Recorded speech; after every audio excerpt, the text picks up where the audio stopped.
السلام علیکم ورحمۃ اللہ وبرکاتہ۔ ایک شخص رسول اللہ صلی اللہ علیہ وسلم کی خدمت میں حاضر ہوا اور اب صلی اللہ علیہ وسلم سے پوچھتا ہے کہ یا رسول اللہ مجھے کوئی ایسا عمل بتائیں کہ جو مجھے جنت میں لے جائے۔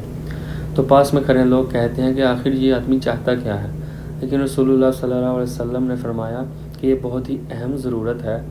تو رسول اللہ صلی اللہ علیہ وسلم نے فرمایا کہ سنو، اللہ کی عبادت کرو اور اس کے ساتھ کسی کو شریک نہ ٹھہراؤ، اور نماز قائم کرو اور زکوٰۃ دیتے رہو اور صلہ رحمی کرو۔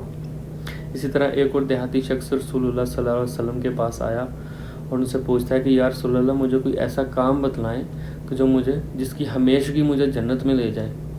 تو رسول اللہ صلی اللہ علیہ وسلم نے فرمایا کہ اللہ کی عبادت کر اور اس کے ساتھ کسی کو شریک نہ ٹھہرا، اور فرض نماز قائم کر اور فرض زکوٰۃ دے۔ تو اس پر وہ دیہاتی کہتا ہے کہ یا رسول اللہ میں اس میں ان عملوں میں ذرا بھی زیادتی نہیں کروں گا۔ تو جب وہ پیٹھ موڑ کر جانے لگا تو رسول اللہ صلی اللہ علیہ وسلم نے فرمایا کہ اگر کسی نے کوئی جنتی شخص دیکھنا ہو تو اس کو دیکھ لے۔ اسی طرح ایک اور صحیح بخاری میں حدیث ہے جس میں رسول اللہ صلی اللہ علیہ وسلم ایک دفعہ ایک انصاری شخص کے قریب سے گزر رہے تھے، تو وہ انصاری شخص اپنے بھائی سے کہہ رہا تھا کہ تم اتنا شرماتے کیوں ہو؟